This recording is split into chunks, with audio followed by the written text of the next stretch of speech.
India after independence. Next, India's population in 1947 was large, almost 345 million. It was also divided. Divided.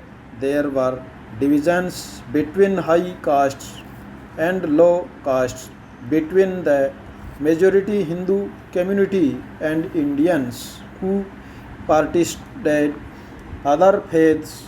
The citizens of this vast land spoke many different languages, wore many different kind of dress, ate different kinds of food, and practiced different professions. How could they be made to live together in one nation state? Next, to the problem of unity was added the problem of development and independence.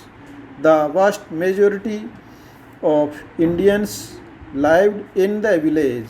Farmers and peasants dependent on the monsoon for their survival. So did the non-farm sector of the rural economy.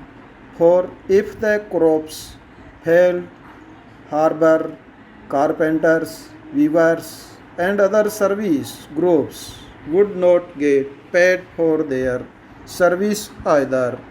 In the cities, factory workers lived in crowded slums with little access to education or health care.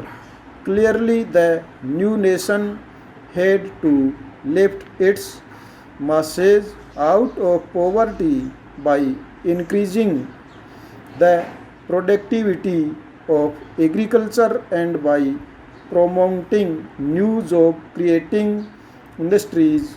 Next, unity and development had to go hand in hand.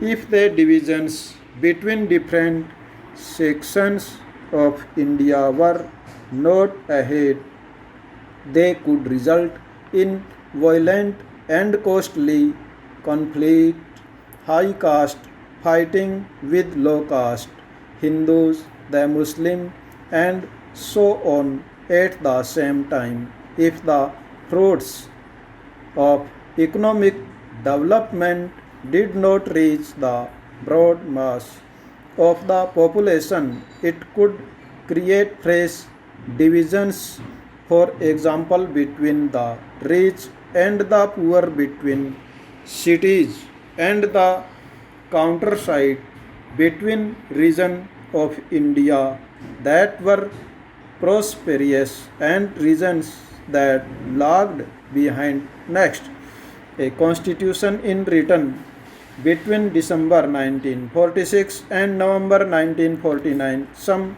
300 Indians had a series of meetings on the country political future. The meetings of these constituent assembly were held in New Delhi, but the participants came from all over India and from different political parties.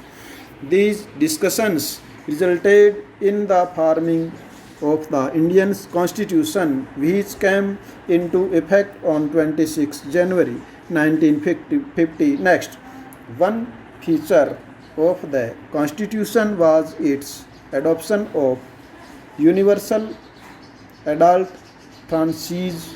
All Indians above the age of 21 would be allowed to vote in state and national election. This was a revolutionary step, for never before had Indians been allowed to choose their own leaders.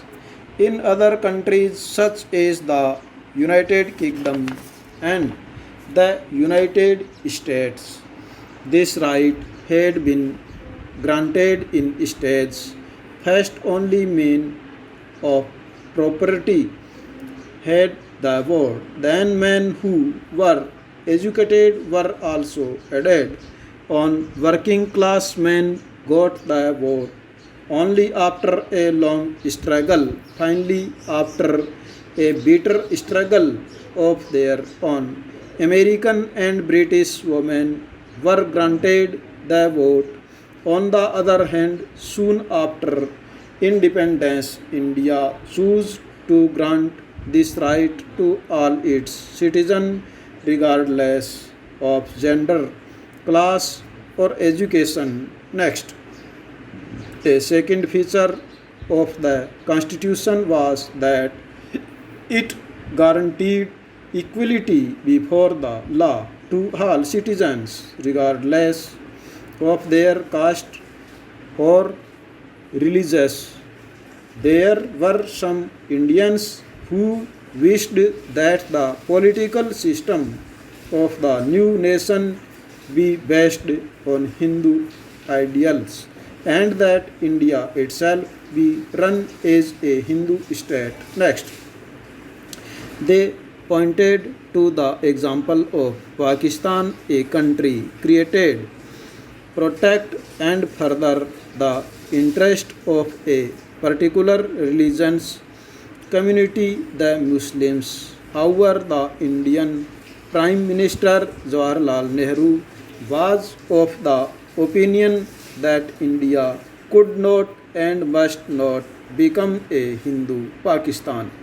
Beside Muslim, India also had large populations of Sikh and Christians as well as many Parsis and Jains. Under the new constitution, they would have the same rights as Hindus, the same opportunities when it came to seeking job in government or the private sector, the same rights before the law.